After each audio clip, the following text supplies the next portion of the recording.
من الشيطان الرجيم بسم الله الرحمن الرحيم والذين جاءوا من بعدهم يقولون ربنا اغفر لنا ولإخواننا الذين سبقونا بالإيمان آمنت بالله صدق الله العظيم وصدق رسوله النبي الكريم الأمين إن الله وملائكته يصلون على النبي يا أيها الذين آمنوا صلوا عليه وسلموا تسليما. کوئی زبان خاموش نہ بڑے محبت نہ پڑھنا. الصلاۃ والسلام علیک یا سید یا رسول اللہ وعلی آلک واصحابک یا سید یا حبیب اللہ. الصلاۃ والسلام علیک یا سید یا خاتم النبیین وعلی آلک واصحابک یا سید یا رحمت للعالمین. بندہ پروردگارم امت احمد نبی دوست دارم چار یارم تابع اولاد علی مذہب حنفیہ دارم ملت حضرت خلیل خاک پائے غوث اعظم زیر سایہ ہر ولی صدیق عکس حسن و جمال محمد است فروق ذل جاہو جلال محمد است عثمان ضیاء شمع کمال محمد است حیدر بہار باغ خصال محمد است. گنج بخش فیض عالم مظہر نور خدا خاک سارا پیر کامل کاملا رہنما. اللہ تبارک تعالیٰ کے حمد و ثنا کے بعد حضور نبی کریم صلی اللہ علیہ وسلم کی بارگاہ میں ہدیہ درود و سلام پیش کرنے کے بعد اللہ تبارک تعالیٰ کی ذات دا جتنا بھی ہم شکر ادا کرے بہت کم ہے کہ اللہ تعالیٰ نے ہمیں اس گھر میں پیدا فرمایا ہے اور خالق کے کائنات نے ہمیں وہ عقیدہ عطا فرمایا ہے جو قرآن اور پیارے علیہ الصلوۃ والسلام کا فرمان کا. سبحان اللہ.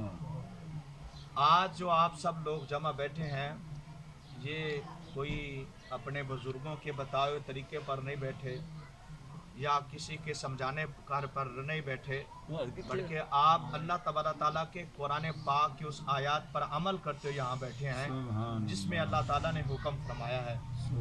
تو اللہ تبارک تعالیٰ کی ذات کا جتنا بھی شکر ادا کریں بہت کم ہے کہ اللہ تعالیٰ نے ہمیں یہ اپنے جو بچھڑے ہوئے ہیں جو دنیا سے چلے گئے ہیں ان سے وفا کرنے کا یہ اللہ تعالیٰ نے ایک طریقہ بتایا.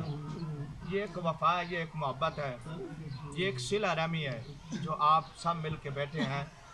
جو دنیا سے جاتا ہے وہ نہ تو ہم سے پیسے مانگتا ہے نہ تو وہ ہم سے کوئی اور چیز کا مطالبہ کرتا ہے. اس جانے والے کی ایک ہی چیز کی طرف منتظر نظر ہوتی ہے, وہ کیا ہے؟ وہ دعا ہے.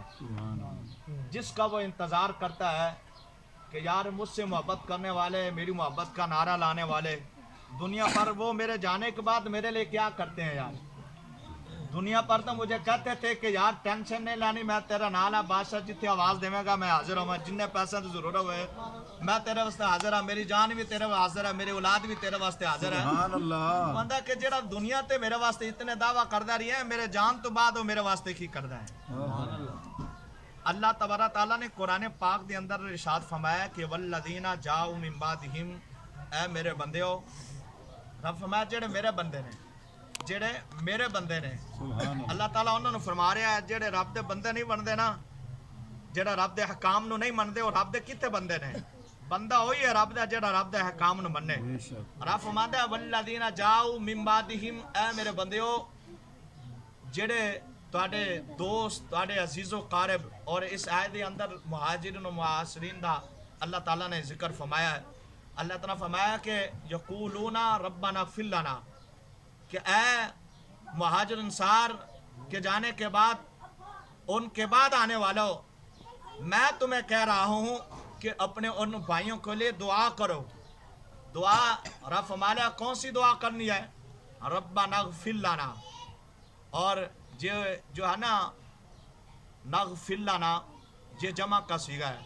یہاں رب تعالیٰ فرمایا یہاں ساروں کے لیے، اپنے لیے بھی اور جو چلے گئے اس کے لیے بھی، اور جو تم سے پہلے چلے گئے اس کے لیے بھی ہے.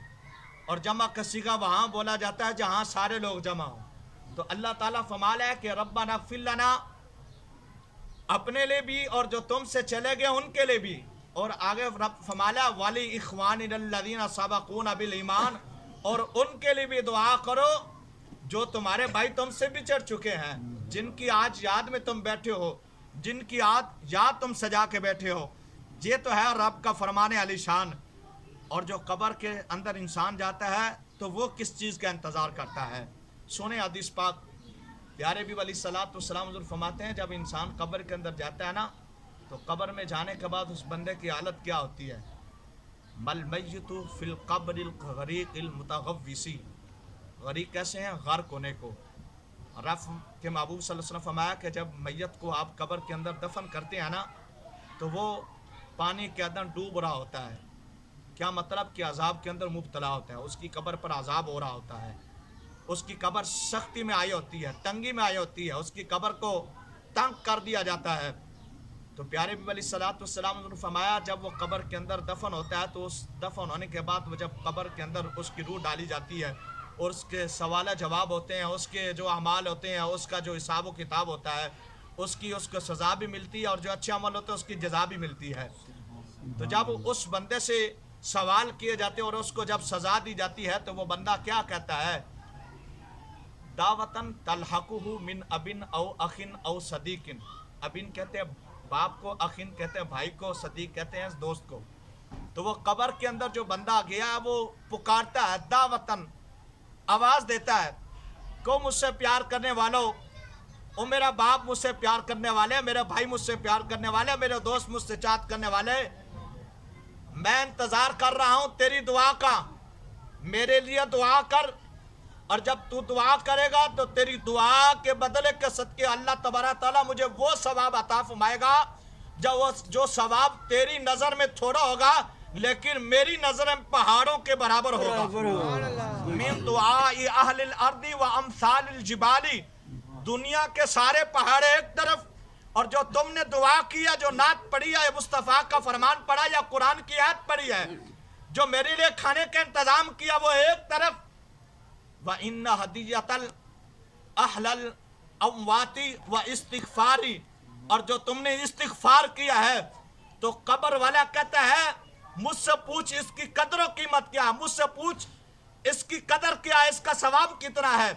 تو وہ قبر والا کہتا ہے ایک طرف تمام دنیا کے پہاڑ رکھ دیے جائے، ایک طرف ایصال ثواب رکھ دیا جائے، اور مجھ سے کوئی پوچھے قبر والے تو دنیا حاصل کرے گا یا یہ ثواب لے گا، وہ کہتا مجھے دنیا نہیں چاہیے، مجھے یہ ثواب چاہیے، یہ ثواب اس پہاڑوں سے بھی زیادہ ثواب ہے. یہ پیارے بھی علیہ الصلوۃ والسلام فرماتے ہیں جب انسان قبر کے اندر جاتا ہے تو کریم آقا صلی اللہ علیہ وسلم کی بارگاہ میں حضور کے بڑے صحابہ تشریف لا، حضرت سعد رضی اللہ تعالیٰ عنہ آپ کی بارگاہ میں آ کے عرض کی یا رسول اللہ صلی اللہ علیہ وسلم میری والدہ فوت ہو گئی ہے، اے میرے لجپال نبی کریم آقا صلی اللہ علیہ وسلم میں اپنی والدہ کے لیے کیا کروں؟ تو پیارے بھی علیہ الصلوۃ والسلام نے فرمایا ان کے لیے کوئی اعلیٰ صدقہ. عرض کی یا اللہ کون سا اعلیٰ صدقہ ہے؟ تو پیارے بھی علیہ الصلوۃ والسلام نے فرمایا ان کے لیے پانی کا انتظام کر دو. حضرت سعد رضی اللہ تعالیٰ نے اپنی والدہ کے لیے مدینہ شریف کے اندر کنویں کا انتظام کیا. بہت سی حدیث پاک سے ثابت ہے کہ جب انسان فوت شدگان جب دنیا سے چلا جاتا ہے تو اس کو ثواب جو انسان دنیا پہ رہتا ہے، اس کا بیٹا ہو، اس کا بھائی ہو، اس کا دوست ہو، جو بھی وہ عمل کرے گا اور اپنے اس بھائی کو اس کا حساب پہنچائے گا تو اللہ تبارک تعالیٰ جو کرنے والا اس کو بھی ثواب عطا فرمائے گا اور جس کے لیے کیا جا رہا ہے اس کو بھی ثواب عطا فرمائے گا. کتنا پیارا دین ہے اللہ تعالیٰ نے ہمیں عطا فرمایا ہے. اور قربانوں پیارے بھی علیہ الصلوۃ والسلام کا جب وہ میں نے فرمان پڑھا نا تو کریم آقا صلی اللہ علیہ وسلم نے فرمایا قرب قیامت کیا ہوگا کہ میرے غلام جب قبروں سے نکلیں گے